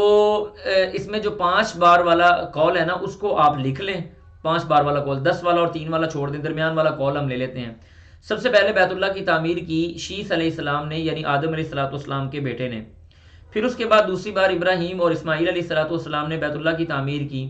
تیسری بار تعمیر رسول اللہ صلی اللہ علیہ وسلم نے، وہ جب مکہ میں سیلاب آ گیا تھا تو مشرکین مکہ اور اللہ کے رسول صلی اللہ علیہ وسلم نے مل کے بیت اللہ کی تعمیر کی. چوتھی بار تعمیر ہوئی ہے عبداللہ ابن زبیر رضی اللہ تعالیٰ عنہ کے دور میں. اور پانچویں بار تعمیر ہوئی ہے عبد الملک بن مروان کے دور میں، جب حجاج بن یوسف نے بیت اللہ کو گرا کے دوبارہ پورے کا پورا تعمیر کیا. ابھی جو ہمارے پاس وہ بیت اللہ کی جو کنڈیشن ہے جو موجود ہے وہ وہی حجاج بن یوسف کے دور کی اور عبد الملک بن مروان رحمہ اللہ کے دور کی وہ جو شکل ہے اس کی بیت اللہ کی وہ موجود ہے. تو انشاءاللہ یہ ضروری نہیں، اگر آپ نے لکھ لی ہے تو اچھی بات ہے، نالج میں اضافہ ہو جائے گا، ادروائز کوئی اتنا ضروری نہیں ہے کہ آپ اس کو دیکھیں. پھر اس کے بعد اللہ فرماتے ہیں مثابتاً، لوگوں کے اجتماع اور ثواب کی جگہ جب ہم نے بیت اللہ کو بنایا، و امنن، اور امن کی جگہ بنایا. بیت اللہ میں جا کے کس بندے کو چوری کا ڈر رہتا ہے؟ بیت اللہ میں جا کے کس بندے کو اس بات کا ڈر رہتا ہے کہ اس کو قتل کر دیا جائے گا؟ بیت اللہ میں جا کے کس بندے کو یہ ڈر رہتا ہے کہ اس کا سامان شاید کہیں گم ہو جائے گا؟ اللہ نے اس کو امن کا گہوارہ بنا دیا. کوئی لڑائی نہیں، کوئی جھگڑا نہیں، کسی جانور کو نہیں مار سکتے، کسی درخت کو نہیں کاٹ سکتے، امن کا گہوارہ اللہ نے بنا دیا. پھر اس کے بعد اللہ کہتے ہیں وَاتَّخِذُوا، اور آپ بنائیے، من مقام ابراہیم، مقام ابراہیم کو، مصلی، نماز پڑھنے کی جگہ. مقام ابراہیم کون سی جگہ ہے؟ وہ پتھر ہے جس کے اوپر ابراہیم علیہ السلام کھڑے ہو کے بیت اللہ کی تعمیر کر رہے تھے، اور ساتھ میں اسماعیل علیہ السلام حضرت ابراہیم علیہ السلام کو سامان پکڑا رہے تھے بیت اللہ کی تعمیر کے حوالے سے، جو آج بھی وہ جالیوں میں مقام ابراہیم موجود ہے. طواف کے بعد جو ہم 2 رکعتیں پڑھتے ہیں اسی کے پیچھے جا کے پڑھتے ہیں. پھر اس کے بعد آگے اللہ نے فرمایا واحدنا، اور ہم نے حکم دیا. یہاں پہ آہدنا سے مراد ہے ہم نے حکم دیا، اور ہم نے حکم دیا الی ابراہیم و اسماعیل، ابراہیم اور اسماعیل علیہ السلام کو، ان طہرا، کہ وہ دونوں پاک کر دیں، صاف کریں، بیتی، میرے گھر کو.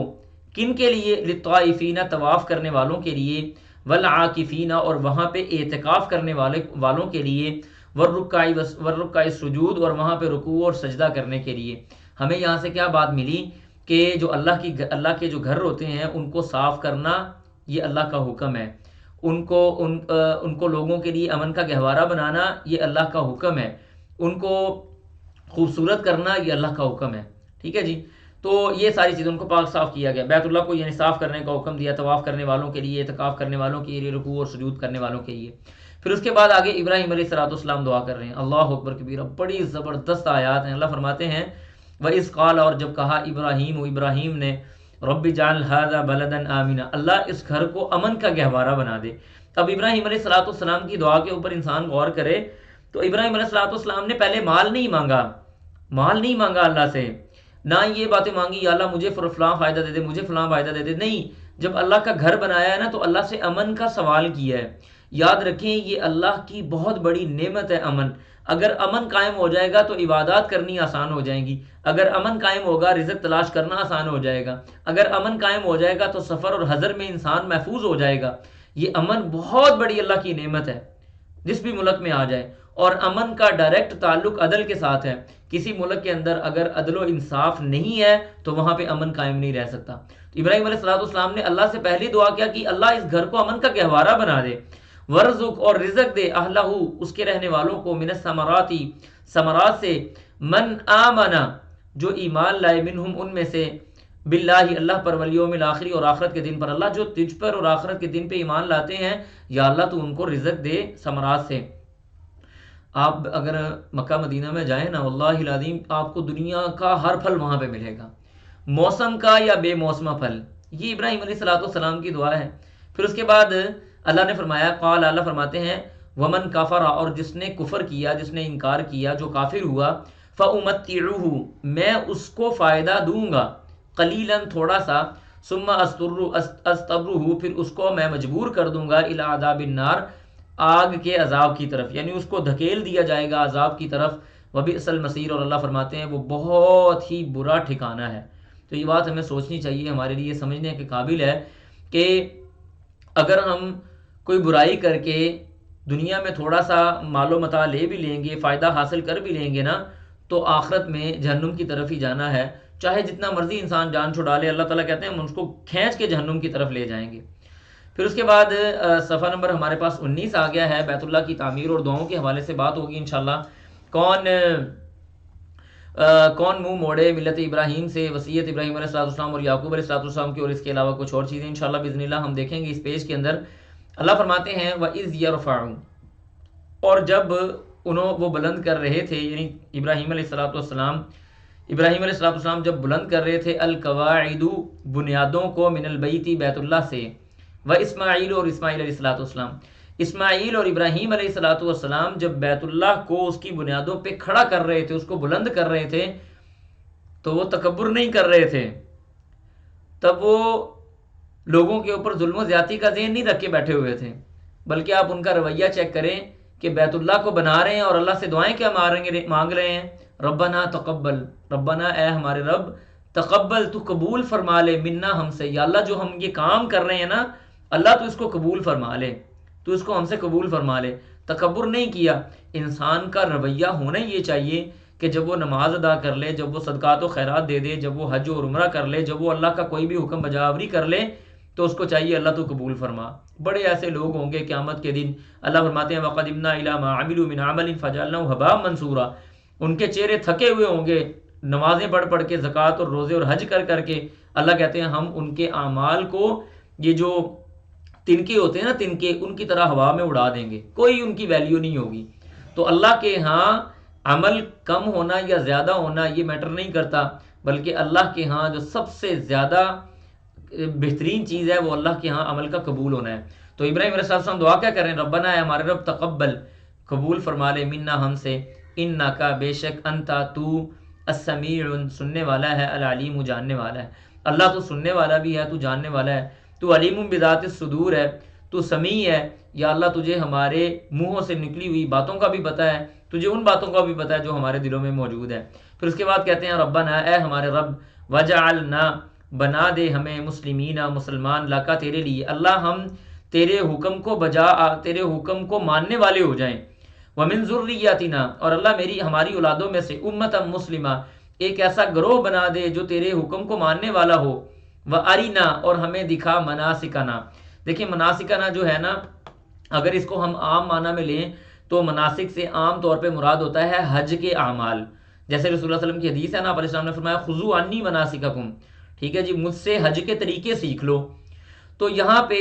اس سے ایک مراد یہ ہے کہ حج کے طریقے، یا اللہ ہمیں حج کے طریقے دکھا، اور اس سے عام عبادت بھی مراد ہے کہ یا اللہ ہم تیری عبادت کیسے کر سکتے ہیں، تو ہمیں وہ بھی دکھا دے، وہ بھی سمجھا دے۔ وَتُبْ عَلَيْنَا، اور ہماری توبہ کو قبول فرما، اِنَّكَ أَنْتَ، بے شک تو، تواب، بے پناہ توبہ قبول کرنے والا ہے، تو بار بار توبہ قبول کرنے والا ہے، اللہ تو رحیم ہے۔ ربنا اے ہمارے رب۔ اب یہ جو آیت آ رہی ہے نا، یہ آیت اور یہ دعا، یہ ابراہیم علیہ السلام کی دعا کا نتیجہ تھا، رسول اللہ صلی اللہ علیہ وسلم کی بعثت اس دعا کا نتیجہ ہے۔ کہنے لگے ربنا اے ہمارے رب، وبعث، مبعوث فرما دے، فیہم ان لوگوں میں یعنی جو مکہ کے رہنے والے ہیں، رسولاً کوئی رسول، منہم جو انہی میں سے ہو، یتلو وہ تلاوت کرے، علیہم ان پر، آیاتکا اللہ تیری آیتوں کو تلاوت کرے، ویعلمہم اور وہ ان کو سکھائے، الکتاب کتاب، والحکمہ اور حکمت، ویزکیہم اور وہ ان کا تزکیہ کرے، انکا انت العزیز الحکیم اللہ تو غالب ہے، تو حکمت والا ہے۔ رسول اللہ صلی اللہ علیہ وسلم نے خود فرمایا، صحیح حدیث ہے، فرمایا کہ میں ابراہیم علیہ السلام کی دعا کا نتیجہ ہوں، ٹھیک ہے جی، ابراہیم علیہ السلام کی دعا کا نتیجہ ہوں کہ اللہ نے مجھے مبعوث فرمایا۔ پھر اس کے اندر جو الکتاب ہے، کتاب سے مراد کتاب اللہ ہے، اور حکمت سے مراد سنت رسول صلی اللہ علیہ وسلم ہے۔ امام شافعی رحمہ اللہ کی کتاب ہے غالباً الرسالہ یا الام، دونوں کتابوں میں سے کسی ایک کتاب میں انہوں نے 10 سے زیادہ دلائل دیے ہیں کہ جہاں پہ الکتاب والحکمہ آتا ہے، وہاں سے کتاب سے مراد اللہ کا کلام ہے، اور حکمت سے مراد اس نبی کی سنت ہے، رسول اللہ صلی اللہ علیہ وسلم کی سنت ہے۔ وَيُزَكِّيهِمْ، تزکیہ کیا ہے؟ یہ تزکیہ نا آپ سمجھ لیں، یہ بڑا میں آپ کو سادہ سے انداز میں سمجھانے لگا ہوں۔ عام طور پہ ہمارے یہاں لوگوں کو پتہ نہیں ہوتا تزکیہ کیا ہے۔ تزکیہ نفس ہونا چاہیے۔ تزکیہ نفس ہے کیا؟ کیا تزکیہ نفس ہے؟ کسی کو بھی نہیں پتا ہوتا، یہ بہت کم لوگوں کو پتا ہوتا ہے۔ میں ایک سادہ مثال کے ساتھ آپ کو تزکیہ سمجھاتا ہوں۔ تزکیہ کیا ہے کہ ایک آدمی بڑے عہدے پہ بیٹھ گیا، بڑے منصب پہ بیٹھ گیا، اللہ نے اس کے ہاتھ میں اختیارات دے دیے، یعنی اس کو بڑا عہدہ دے دیا، وہ اپنے اختیارات کا ناجائز استعمال نہیں کرتا اور کسی بھی معاملے کے اندر کرپشن نہیں کرتا، ایسا بندہ تزکیہ والا ہے۔ یعنی انسان کو اس کے اختیارات کا ناجائز استعمال کرنے سے جو چیز روک دیتی ہے وہ تزکیہ ہے۔ ایک بندہ ایم بی اے کیا ہوا ہے لیکن اگر وہ کامرس کے شعبے میں چلا گیا تو وہاں پہ جا کے وہ کرپشن کر رہا ہے یا کوئی اور غلط کام کر رہا ہے، وہ بندہ ویل ایجوکیٹڈ تو ہے لیکن مزکی نہیں ہے، اس کا تزکیہ نہیں ہوا۔ تو وَيُزَكِّيهِمْ سے مراد کیا ہے؟ کسی کے دل کے اندر اللہ کا خوف ڈال دینا کہ اگر میں یہاں ظلم و زیادتی کر بھی لوں گا تو کل قیامت کے دن اللہ کے سامنے مجھے حساب دینا پڑے گا۔ اس کو کہتے ہیں تزکیہ نفس۔ اِنَّكَ أَنْتَ الْعَزِيزُ الْحَكِيمُ، اللہ تو غالب بھی ہے، تو حکمت والا بھی ہے۔ پھر اس کے بعد اللہ فرماتے ہیں کون منہ موڑے گا ملت ابراہیم سے؟ رسول اللہ فرماتے ہیں وَمَن يَرْغَبُ، اور کون ہے جو بے رغبتی اختیار کرے گا یا منہ موڑ لے گا عن ملت ابراہیم، ابراہیم علیہ السلام کی ملت سے، ابراہیم علیہ السلام کے طریقے سے، ابراہیم علیہ السلام کے دین سے، الا، ہاں وہ ہوگا من صفیہ نفسہ، بیوقوف بنا لیا اس نے اپنے آپ کو۔ جو بندہ اپنے آپ کو بیوقوف بنائے گا نا، وہی ابراہیم علیہ السلام کی ملت سے اپنا رخ موڑے گا۔ اللہ فرماتے ہیں وَلَقَدْ، اور البتہ تحقیق، اصطفیناہ، ہم نے منتخب کر لیا اس کو، فی الدنیا، دنیا کی زندگی میں۔ ابراہیم علیہ السلام کی طرف اشارہ ہے کہ ہم نے ابراہیم علیہ السلام کو دنیا کی زندگی میں منتخب کیا ہے۔ وَإِنَّهُ، اور بے شک وہ، فی الآخرۃ، آخرت میں، لَمِنَ الصَّالِحِینَ، البتہ صالحین لوگوں میں سے ہوں گے۔ اذ قال له ربه، جب بھی اس کو کہا ربه، اس کے رب نے، اسلم، میرا کوئی حکم مان، قال، تو اس نے کہا، اسلمت، میں نے اللہ حکم مانا، لربی، رب کا، العالمین، جو تمام جہانوں کا پالنے والا ہے، جو تمام جہانوں کا رب ہے۔ یعنی ابراہیم علیہ السلام کے سامنے کوئی بھی بات ایسی نہیں ہوئی کہ اللہ نے کہا کہ یہ کام کر لو تو انہوں نے کہا کہ یا اللہ یہ کام ابھی کرنا مشکل ہے۔ ان ابراہیم کان امۃ قانتا للہ حنیفا، پوری ایک امت کا کام ایک ابراہیم علیہ السلام سے اللہ سبحانہ و تعالیٰ نے لیا ہے۔ جب بھی ان کو کہا جاتا تھا کہ یہ کام کرو، وہ کہتے تھے آمنا و صدقنا، اللہ میں ایمان لایا، اسلم تو، میں نے سر تسلیم خم کر دیا، لرب العالمین، تمام جہانوں کے پالنے والے رب کے لیے۔ پھر آگے ابراہیم علیہ السلام کی وصیت آ گئی۔ اللہ فرماتے ہیں ووصا، اور وصیت کی، بیا، اس چیز کی، ابراہیم علیہ السلام نے، بنی ہی، اپنے بیٹوں کو، و یعقوب، اور یعقوب کو۔ بیٹے عام ہیں اور یعقوب خاص ہیں، کیوں، کیا وجہ ہے اس کی؟ یعقوب علیہ السلام کا نام اللہ نے کیوں لیا؟ اس وجہ سے کہ یاد رکھیں ابراہیم علیہ السلام کے دو بیٹے تھے۔ آپ میری بات کو سمجھنے کی کوشش کیجئے گا۔ یہ اسماعیل علیہ السلام ہے جو بڑے ہیں، اور یہ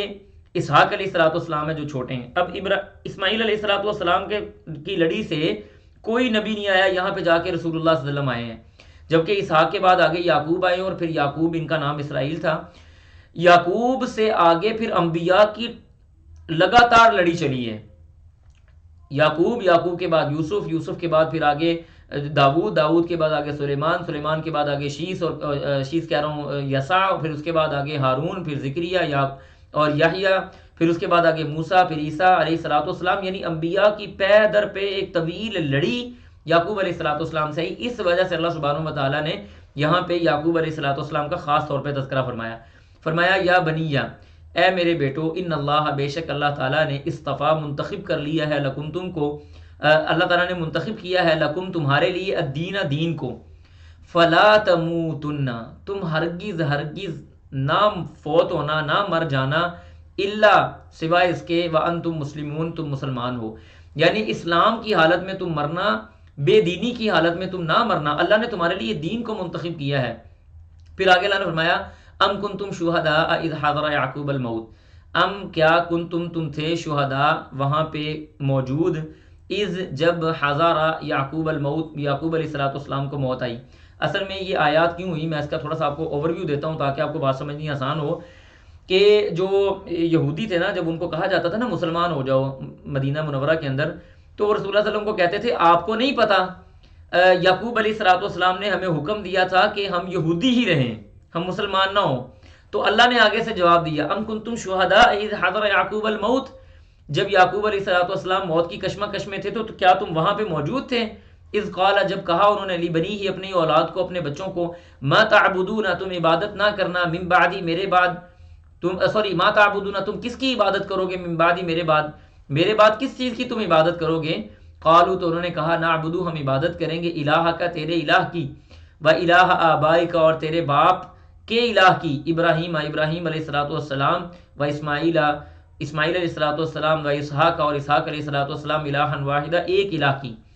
ہم عبادت کریں گے آپ کے الہ کی ابراہیم اسماعیل اسحاق علیہ السلام کے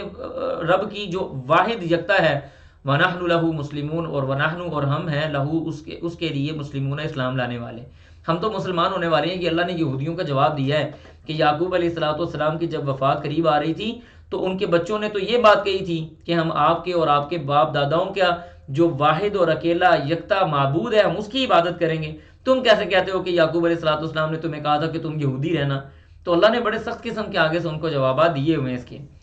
وہ امت گزر گئی آگے اللہ فرماتے ہیں تل کا امتن وہ امت گزر گئی ہے تل کا امتن وہ امت قد خلت وہ گزر چکی ہے لہا اس کے لیے ہے ماں کا سبت جو اس نے کمایا ولکم اور تمہارے لیے ہے ماں کسب تم جو تم کماؤ گے ولا جو تم کماتے ہو ولا تسالون اور نہیں تم سے سوال کیا جائے گا عما اس چیز کے بارے میں کانوا یعملون جو وہ عمل کرتے ہیں یہ آیت آج کے ہمارے سبق کے آخری آیت بھی آئے گی آخر پہ جا کے دوسری بار یہ آیت آئے گی وہاں پہ آپ میں سے کسی نے مجھے یاد کروانا ہے میں آپ کو ہمارے اس معاشرے کے حوالے سے ایک نفیس سا نقطہ اور پوائنٹ سمجھاؤں گا انشاءاللہ جو ہمارے بہت سارے جھگڑوں کو ختم کر سکتا ہے اسی آیت کے اندر وہ نقطہ موجود ہے انشاءاللہ میں وہاں پہ جا کے آپ کو وہ بات بتاؤں گا صفحہ نمبر 20 ہمارے پاس آ گیا کہ یہودی ہو جاؤ یعنی یہ بات ہو رہی ہے کہ جی ہو جاؤ یہودی یا عیسائی یہودی ہو جاؤ تو پھر تم نجات پاؤ گی اگر وہ ایمان لائیں تو جیسا تو ایمان لے کے آیا اللہ کے بارے میں جھگڑا کرتے ہیں اور بڑا ظالم جو شہادت کو چھپاتا ہے اس حوالے سے انشاءاللہ جنرلی باتیں ہوں گی اور یہ ہمارا آخری صفحہ ہے باذن اللہ تعالیٰ اللہ سے دعا ہے کہ اللہ تعالیٰ اس کو مکمل کرنے کی اور اچھے انداز میں پورا کرنے کی توفیق عطا فرمائے پھر آگے اللہ فرماتے ہیں وقالو انہوں نے کہا کونوا ہو جاؤ ہودن یہودی او نصارا یا عیسائی ہو جاؤ تہتدو تو تم ہدایت پہ ہوگے ٹھیک ہے جی اگر تم یہودی ہو جاؤ یا تم عیسائی ہو جاؤ پھر تم ہدایت کے راستے پہ ہو آگے اللہ نے بھی جواب دیا اللہ فرماتے ہیں کل کہہ دیجئے بل ملت ابراہیم بلکہ ابراہیم علیہ السلام کی جو ملت ہے حنیفاً وہ ایک اور واحد ہے حنیفہ وہ ایک ہی راستہ ہے وما کان من المشرکین ابراہیم علیہ السلام مشرک نہیں تھے وما کان اور نہیں تھے وہ من المشرکین مشرکوں میں سے تو تم یہ کیسے بات کرتے ہو یعنی یہودی جو تھے انہوں نے بھی اللہ کے ساتھ شرک کرنا ایک میں آپ کو یہاں پہ ایک اور بات سمجھا دوں دیکھیں جو موجودہ دور کے یہودی ہیں نا یا جن یہودیوں اور عیسائیوں کے بارے میں یہ بات ہو رہی ہے یہ یہودی موسیٰ علیہ السلام کے دور کے نہیں ہیں بلکہ موسیٰ علیہ السلام کی وفات کے کوئی 200-300-400 سال بعد یہ یہودی وجود میں آئے جو اپنے ذاتی مفادات کے لیے دین کو استعمال کرتے تھے اور جو عیسائی موجود ہیں وہ عیسائی بھی عیسیٰ علیہ السلام کی وفات کے بہت عرصہ بعد وجود میں آیا یہ جو مذہب ہمارے سامنے موجود ہے وگرنہ جو اوریجنل عیسائی اور اوریجنل یہودی تھے وہ ایسے نہیں تھے تو وہ تو ایک دین کو ماننے والے تھے تم نے اپنے مفادات کے لیے مختلف قسم کی باتیں بنا لی ہیں مختلف قسم کے نظریات قائم کر لیے اصل میں تم دنیا کے اوپر حکمرانی چاہتے ہو اور ناجائز طریقے سے چاہتے ہو تو اس کے لیے اللہ سبحانہ وتعالیٰ نے فرمایا کہ ابراہیم علیہ السلام کے دین کی طرف تم اپنے آپ کو منسوب کرتے ہو تو وہ تو ان کا تو ایک ہی راستہ تھا وہ اللہ کا راستہ تھا وہ عقیدہ توحید کا راستہ تھا تو وہ تو مشرکین میں سے نہیں تھے قولو تم کہو آمنا ہم ایمان لائے باللہ اللہ پر وما انزلا اور اس چیز پر ہم ایمان لائے الینا انزلا جو نازل کیا گیا الینا ہماری طرف وما انزلا اور جو نازل کیا گیا الی ابراہیم علیہ السلام کی طرف و اسماعیل اور اسماعیل کی طرف و اسحاق و یعقوب والاسباطی اور اولادوں کی طرف یعنی یعقوب علیہ السلام کی اولاد کی طرف وما اوتیا جو دیا گیا موسیٰ علیہ السلام کو و عیسیٰ اور عیسیٰ علیہ السلام کو وما اوتیا اور جو دیا گیا نبیون باقی نبیوں کو من ربہم ان کے رب کی طرف سے لا نفرق بین احد منہم لا نفرق ہم فرق نہیں کرتے بین احد منہم ان میں سے کسی کے درمیان میں بھی وَنَحْنُ لَهُ مُسْلِمُونَ اور ہم تو مسلمان ہیں ہم تو ان کے لیے اسلام لانے والے ہیں بات دراصل کیا ہے کہ یہودیوں نے عیسیٰ علیہ السلام کا انکار کر دیا عیسائیوں نے رسول اللہ صلی اللہ علیہ وسلم کا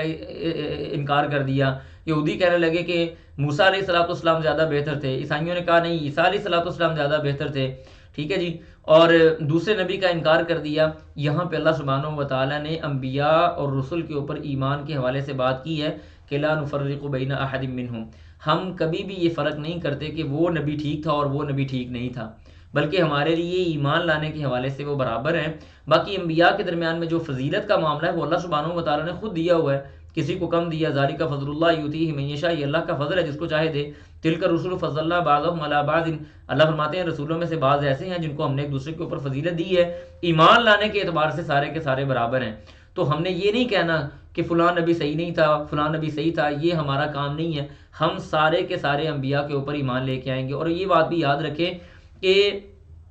کسی ایک چیز کو چھوڑ دینا اور کسی ایک چیز کو لے لینا، اس کا مطلب یہ ہے کہ ہم نے ساری کی ساری چیز کو چھوڑ دیا۔ مثال کے طور پہ اگر کوئی بندہ کہے کہ میں رسول اللہ صلی اللہ علیہ وسلم پہ تو ایمان لاتا ہوں، آپ پہ جان قربان کرتا ہوں، لیکن میں ابراہیم علیہ السلام، اسماعیل علیہ السلام، یعقوب علیہ السلام، موسیٰ اور عیسیٰ اور ان کے اوپر نازل ہونے والی کتابوں کے اوپر ایمان نہیں ላتا، تو وہ بندہ مومن نہیں ہے۔ لا نفرق بین احد منہم ونحن له مسلمون، ہم تو ان کے لیے مسلمان ہیں، ان کے اوپر اسلام لانے والے ہیں۔ پھر آگے اللہ نے فرمایا فَإِنْ آمَنُوا، اگر وہ ایمان لائیں بمثلی اس طرح کا ایمان ما آمنتم جو تم ایمان لائے ہو بھی جس چیز کے ساتھ، فقد اہتدوا تو پھر وہ ہدایت والے ہیں۔ وَإِن تَوَلَّوْا، اور اگر فَإِن تَوَلَّوْا پس اگر تم پھر گئے، فَإِنَّمَا هُمْ فِي شِقَاقٍ، اللہ کہتے ہیں فَإِنَّمَا پس بے شک وہ ہم فی شقاق اس ضد میں ہیں، یعنی ضد کی وجہ سے وہ پھر گئے اور انہوں نے اللہ پہ ایمان نہیں لے کے آیا۔ یہاں پہ ایک بات یہ بھی یاد رکھیں کہ یہ اللہ سبحانہ و تعالیٰ نے مثال قائم کی ہے کہ اگر وہ یہودی ان صحابہ کی طرح ایمان لے کے آئیں جیسے وہ صحابہ اللہ کے رسول پہ ایمان لے کے آئے ہیں، تو پھر وہ ہدایت کے راستے پہ ہوں گے۔ پھر آگے اللہ فرماتے ہیں فَسَيَكْفِيكَهُمْ، فَسَيَكْفِي پس کافی ہے آپ کے لیے، ہم ان کے مقابلے میں، اللہ تعالیٰ، اللہ تعالیٰ آپ کے لیے ان کے مقابلے میں کافی ہے، آپ کو پریشان ہونے کی ضرورت نہیں۔ وَهُوَ السَّمِيعُ الْعَلِيمُ، اللہ سننے والا اور جاننے والا ہے۔ صبغۃ اللہ، اللہ کا رنگ، یہ اللہ کا رنگ کیوں ہے، میں اس کو آپ کو چھوٹی سی بات بتاتا ہوں تاکہ بات آپ کو سمجھ آ جائے۔ اصل میں جو یہودی تھے نا، وہ کہتے تھے کہ کوئی بھی بندہ تب تک یہودی نہیں ہو سکتا جب تک کہ وہ مخصوص غسل نہ کر لیں، یہودیت کے اندر داخل ہونے کے لیے غسل ضروری ہے۔ اور عیسائی بھی یہ بات کرتے تھے، اور وہ اس پانی کے اندر جس کے اندر غسل کیا جاتا تھا اس میں زرد رنگ ملا دیا کرتے تھے، تو وہ کہتے تھے یہ عیسائیت کا رنگ ہے۔ ایون آپ حیران ہوں گے سن کے کہ آج بھی اگر عیسائیوں کے ہاں کوئی بچہ پیدا ہوتا ہے تو اس کو وہ چرچ میں لے کے جاتے ہیں، کیتھولک مذہب کے اندر اور اسی طرح سے دیگر مذاہب کے اندر بھی وہ باقاعدہ ان کو چرچ میں لے کے جاتے ہیں۔ چرچ میں لے جانے کے بعد اس کو پانی کے اندر ڈالا جاتا ہے، 3 مرتبہ اس کو پانی میں ڈال کے نکالا جاتا ہے، پھر اس کے بعد وہ صحیح مذہبی عیسائی بنتا ہے، وگرنہ وہ عیسائی ہوتا ہی نہیں ہے، ٹھیک ہے جی۔ اور اس طرح ان کے بہت سارے فضول قسم کے عقائد اور نظریات بھی اس طرح سے موجود ہیں۔ تو اللہ فرماتے ہیں صبغۃ اللہ، تمہارے جو رنگ ہے نا وہ کوئی رنگ نہیں ہے، رنگ تو اصل میں اللہ کا ہے۔ ومن احسن، اور ومن احسن من اللہ صبغہ، اور اللہ کے رنگ سے زیادہ اچھا کون سا رنگ ہو سکتا ہے؟ ومن احسن، اور کون زیادہ اچھا ہو سکتا ہے من اللہ، اللہ سے صبغۃ رنگ۔ ونحن له عابدون، اور ہم لہو اسی کے لیے عابدون عبادت کرنے والے ہیں، ہم اسی کی ہی عبادت کرنے والے ہیں، اللہ سبحانہ و تعالیٰ کی ہی عبادت کرنے والے ہیں۔ قل کہہ دیجئے اتحاجوننا، کیا تم ہمارے سامنے حجت قائم کرتے ہو، ہمارے ساتھ جھگڑا کرتے ہو؟ اتحاجونا کا مطلب ہوتا ہے حجت قائم کرنا، دلیلیں پکڑنا، بحث و مباحثہ کرنا، بحث و تکرار کرنا۔ کیا تم ہمارے خلاف حجت پکڑتے ہو یا حجت بناتے ہو فی اللہ، اللہ کے بارے میں؟ وَهُوَ ربنا، وہ تو ہمارا بھی رب ہے، وَرَبُّكُمْ، اور تمہارا بھی رب ہے۔ وَلَنَا أَعْمَالُنَا، ہمارے لیے ہمارے اعمال ہیں، وَلَكُمْ أَعْمَالُكُمْ، تمہارے لیے تمہارے اعمال ہیں۔ وَنَحْنُ لَهُ مُخْلِصُونَ، اور ہم تو خالصتاً اسی کے لیے ہیں، ہم تو خالصتاً اسی کی عبادت کرنے والے ہیں، ہم اسی کے مخلص ترین بندے ہیں۔ ام تقولون، کیا تم کہتے ہو، ان ابراہیم، کہ ابراہیم علیہ السلام، و اسماعیل علیہ السلام، و اسحاق و یعقوب، اسحاق اور یعقوب علیہ السلام، والاسباط، اور ان کی اولادیں، کانوا ہودن، وہ یہودی تھے، وہ نصارہ یا عیسائی تھے۔ کیا تم یہ باتیں کرتے ہو، یا تم یہ باتیں کرتے ہو کہ یہ سارے کے سارے لوگ جو تھے وہ عیسائی تھے، وہ یہودی یا عیسائی تھے؟ اللہ فرماتے ہیں قل کہہ دیجئے انتم، کیا تم اعلم جانتے ہو، ام اللہ، یا اللہ جانتا ہے؟ جیسے پچھلی آیات میں اللہ نے کہہ دیا نا کہ جب یعقوب علیہ السلام کی وفات کا وقت قریب تھا تو کیا تم وہاں پہ موجود تھے؟ تم وہاں پہ نہیں تھے، ہمیں پتہ ہے کہ انہوں نے اپنے بچوں سے کیا باتیں کی۔ اور اگر تم یہ بات کرتے ہو کہ ابراہیم علیہ السلام، اسماعیل علیہ السلام اور ان کی اولادیں وہ یہودی تھے یا وہ نصرانی تھے یا وہ عیسائی تھے، کل کہہ دیجئے انتم عالم ام اللہ، کیا تم جانتے ہو زیادہ یا اللہ سبحانہ و تعالیٰ جانتا ہے؟ پھر اس کے بعد اللہ فرماتے ہیں ومن ازلم، اور کون بڑا ظالم ہے اس سے، ممن اس بندے سے، کاتما جس نے چھپا لیا شہادتن گواہی کو، عندہ اپنے پاس، من اللہ اللہ سے۔ ان کے کیوں چھپانے کا کیا مطلب ہے کہ ان لوگوں کو بڑی اچھی طرح سے پتا تھا کہ رسول اللہ صلی اللہ علیہ وآلہ وسلم اللہ کے آخری رسول ہیں۔ ان کو بہت اچھی طرح سے پتا تھا کہ ابراہیم علیہ الصلوۃ والسلام، اسماعیل علیہ الصلوۃ والسلام اور باقی انبیاء کرام علیہم الصلوۃ والسلام وہ سارے کے سارے اللہ کی خالصتاً عبادت کرنے والے تھے۔ اور آپ یاد رکھیں یہ بات، یہ آیت بھی اگر آپ یاد کر سکتے ہیں تو یاد کر لیں کہ جتنے بھی انبیاء اللہ سبحانہ و تعالیٰ نے دنیا میں بھیجے ہیں، ان کے جو شریعت تھی، زندگی گزارنے کا طریقہ، وہ تو مختلف ہو سکتا تھا، نماز پڑھنے کا طریقہ مختلف ہو سکتا تھا، صدقہ و خیرات دینے کا طریقہ مختلف ہو سکتا تھا، صدقہ و خیرات کو قبول کرنے کا طریقہ مختلف ہو سکتا تھا، نکاح و طلاق کے مسائل مختلف ہو سکتے تھے، لیکن ایک واحد ایسی چیز تھی جس کے اندر سارے انبیاء برابر تھے، اور وہ کیا تھا؟ وہ عقیدہ توحید تھا۔ اللہ نے فرمایا کہ وَلَقَدْ بَعَثْنَا فِي كُلِّ أُمَّةٍ رَسُولًا أَنِ اعْبُدُوا اللَّهَ وَاجْتَنِبُوا الطَّاغُوتَ، ہم نے جتنے بھی انبیاء بھیجے ان کا مشن پہلا ایک ہی تھا، أَنِ اعْبُدُوا اللَّهَ، اللہ کی عبادت کرو، وَاجْتَنِبُوا الطَّاغُوتَ، اور طاغوت کی عبادت سے، شیطان کی عبادت سے، بت پرستی سے اپنے آپ کو بچا لو۔ یہ وہ واحد مشن تھا جو سب سے پہلا اور اولین ترجیح تھی ہر نبی کی، اور یہ اس بات کو جانتے تھے، پھر بھی انہوں نے کیا کیا؟ انہوں نے اس شہادت کو، اس بات کو چھپانے کی کوشش کی، عندہ جو ان کے پاس من اللہ اللہ سے، وم اللہ، اور نہیں ہے اللہ تعالیٰ بغافل غافل اما اس چیز سے تعملون جو تم عمل کرتے ہو۔ اس کے بعد دوبارہ وہی آیت آگی، اللہ فرماتے ہیں تلک امت، یہ امت ہے، وہ امت ہے، قد خلت جو گزر گئی، لہا اس کے لیے ہے، ما کسبت جو اس نے کمایا، ولکم اور تمہارے لیے ہے، ما کسبتم جو تم نے کمایا، ولا تسألون عما کانوا یعملون، اور تم سے ان کے سوالوں کے، ان کے اعمال کے بارے میں تم سے سوال نہیں کیا جائے گا۔ اب یہاں پہ میں آپ کو بڑا نفیسہ نکتہ سمجھاتا ہوں۔ دیکھیں ہم جس دور کے اندر جی رہے ہیں نا، یہ بات میری توجہ سے سنیے گا، اور یہ والی جو آیت آپ کے سامنے آئی ہے نا، تلک امت قد خلت لہا ما کسبت ولکم ما کسبتم ولا تسألون عما کانوا یعملون، اس آیت کو یاد کر لیں اور اپنے بچوں کو بھی یاد کروا دیں۔ ہم جس دور کے اندر جی رہے ہیں نا، یہ ہمارا دور ایسا دور ہے جس کے اندر بہت سارے فتنے ہیں، مذہبی اعتبار سے، پولیٹیکل پوائنٹ آف ویو سے، آئلی زندگی کے اعتبار سے، سوشل لائف کے اعتبار سے، غرض انسان فتنوں کے اندر گھرا ہوا ہے۔ اور انہی فتنوں کے اندر ایک فتنہ وہ بھی ہمارے سامنے نظر آ رہا ہے کہ آج کل کچھ ہلکے پھلکے پڑھے لکھے لوگ، نارمل پڑھے لکھے لوگ، اور کچھ چھوٹے چھوٹے بچے جو اٹھ کے کھڑے ہو جاتے ہیں اور صحابہ کرام رضوان اللہ علیہم اجمعین کے بارے میں باتیں کرنا شروع کر دیتے ہیں کہ جی فلاں صحابی نے یہ کام صحیح نہیں کیا، فلاں جنگ ہوئی اس میں قصور فلاں صحابی کا تھا، فلاں صحابی کے بارے میں یہ باتیں ہوئیں۔ میرے بھائی یاد رکھیں، آپ یا میں وہ لوگ نہیں ہیں جنہوں نے رسول اللہ صلی اللہ علیہ وسلم کا ساتھ نبھایا ہے، آپ یا میں وہ لوگ نہیں ہیں جنہوں نے اللہ کے رسول صلی اللہ علیہ وسلم کے ساتھ ماریں کھائی ہیں، آپ یا میں مصعب بن عمیر رضی اللہ تعالیٰ عنہ کے جوتے کی خاک بھی نہیں بن سکتے، تو ہم کون ہوتے ہیں ان ہستیوں کے بارے میں بات کرنے والے؟ اور یہ آیت ایک حد فاصل ہے ہر اس بندے کے لیے جو اس بحث کے اندر داخل ہوتا ہے۔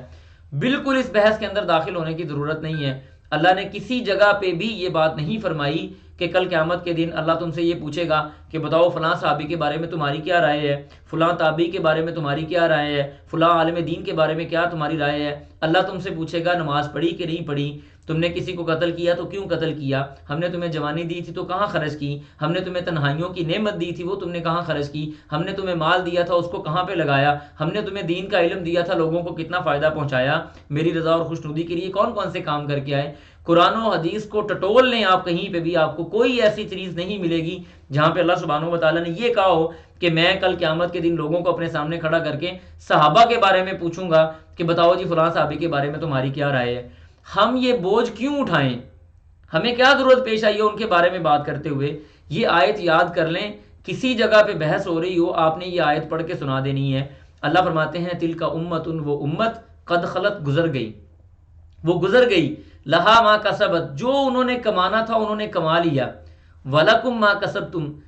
تم نے جو کمانا ہے نا وہ تمہارے لیے ہے، ولا تسألون اللہ تم سے کہیں پہ بھی سوال نہیں کرے گا، عما کانوا یعملون ان لوگوں کے بارے میں کہ وہ کیا عمل کرتے تھے، وہ کیا عمل کرتے تھے، تم سے تو تمہارے بارے میں سوال ہوگا۔ لہٰذا اس فتنے کے اندر اپنے بچوں کو اور اپنے آپ کو داخل کرنے سے بچا لیں۔ اس آیت کو یاد کر لیں، کسی بھی جگہ پہ بحث ہو تو آپ سادہ سے انداز میں یہ آیت اس کے سامنے رکھیں کہ بھائی اللہ سبحانہ و تعالیٰ نے ہم سے ان کے بارے میں پوچھنا ہی نہیں ہے. ایک ایسا بوجھ ہم اپنے کندھے پہ اٹھا کے بیٹھے ہیں. مثال دیتا ہوں آپ کو کہ ہم نے کسی ایسی فتنے میں مبتلا نہیں ہوئے, کوئی بات نہیں کی, الحمدللہ بچ گئے. لیکن اگر ہم نے کوئی رائے قائم کر لی کہ جی فلاں آدمی اس بات کا موجب بنا یا فلاں آدمی اس واقعے کا سبب بنا,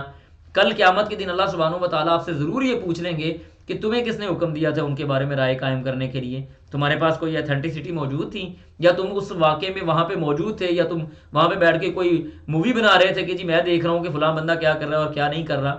تو بھائی خاموشی اختیار کریں, اس کام میں جانے کی ضرورت کیا ہے. ان کے لیے ان کے اعمال ہیں, جو بھی اللہ تعالیٰ چاہے ان کے بارے میں فیصلہ کر دیں. تمہارے لیے تمہارے اعمال ہیں, تم اپنے بارے میں فکر مند ہو جاؤ. تو شیطان نے ہمیں بڑا بہکایا ہوا ہے, وہ درست سمت کی بجائے ہمیں غلط سمت کی طرف لے گیا ہے. تو لہٰذا یہ آیت یاد کر لیں, تلک امۃ قد خلت لہا ما کسبت ولکم ما کسبتم ولا تسألون عما کانوا یعملون. تو انشاءاللہ باذن اللہ یہ آج کا ہمارا سبق الحمدللہ اللہ کی مدد توفیق کے ساتھ مکمل ہوا. کوشش کی کہ آپ لوگوں تک بات جو ہے وہ اچھے انداز سے پہنچے. جو بھی میں نے آپ کو بیان کیا, جو صحیح باتیں تھیں, وہ ساری کی ساری اللہ کی توفیق, اللہ کی مدد اور اللہ کی جانب سے تھی. اور اگر میری زبان کی وجہ سے یا میری بات کرنے کی وجہ سے کوئی بات غلط میرے منہ سے نکل گئی ہے تو اللہ سبحانہ و تعالیٰ مجھے معاف فرمائے. یقیناً وہ میرے نفس کی طرف سے ہے یا شیطان کی طرف سے ہے. اللہ سبحانہ و تعالیٰ سے دعا ہے کہ اللہ تعالیٰ ہمیں قرآن کو سمجھنے کی توفیق عطا فرمائے. جی حمزہ بھائی آپ نے کوئی بات کرنی ہے؟ بارک اللہ فیکم.